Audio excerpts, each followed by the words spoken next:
viens d'écouter sur France Culture une interview avec un collectionneur qui s'appelle Thomas Kahn, je pense, peu importe. Et j'ai beaucoup apprécié son humilité. Il dit que bien entendu le collectionneur ne saurait s'interposer avec l'artiste.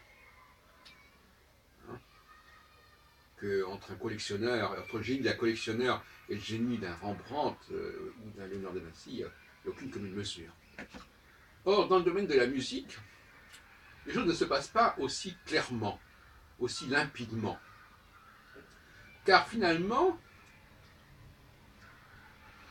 le pianiste, l'interprète, même chef d'orchestre, peu importe, est un collectionneur, quelque part.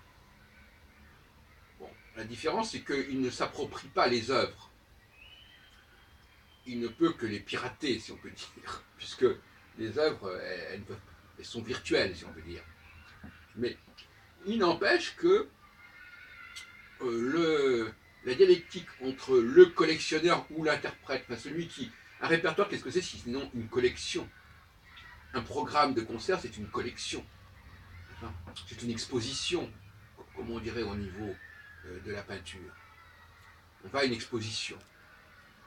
La différence, c'est qu'elle est ponctuelle, mais après, elle peut être évidemment reproduite et dupliquée sur différents supports. Mais c'est une exposition. Voilà, c'est une exposition. Et d'ailleurs, Mussorgsky, ça fait penser au tableau d'une exposition de Mussorgsky. Et l'interprète, il prend une place beaucoup trop grande, quelque part, par rapport au compositeur. Ça. Beaucoup plus que le collectionneur par rapport au peintre. Et pourtant, je crois que les deux statuts devraient être assez semblables. Vous me direz, l'interprète peut être plus ou moins génial dans sa façon de rendre l'œuvre du compositeur. Bon. C'est vrai qu'il peut y avoir une sorte de compétition entre les interprètes, de même qu'il peut y avoir une compétition entre les musées dans leur façon de concevoir les expositions, de les organiser.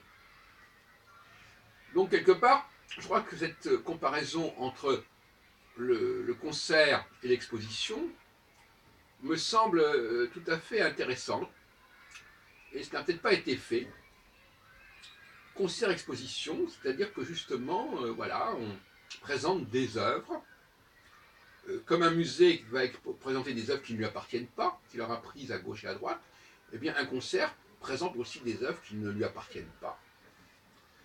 Donc c'est plutôt que le collectionneur qui s'approprie, qui possède les œuvres, je crois que c'est plus intéressant de parler de ces expositions qui ne durent pas forcément très longtemps, et qui peuvent d'ailleurs voyager, et qui sont comparables à des concerts. Voilà, pour terminer, je dirais donc que il faudrait quand même ne pas oublier, je le vois dans les concerts, ne pas oublier qui sont les auteurs des œuvres en question. Alors vous me direz, mais c'est évident, tout le monde le sait. Ben oui, tout le monde le sait, mais il n'empêche que les applaudissements concernant l'interprète ont une forme d'ambiguïté. Voilà, c'est ce que je regrette.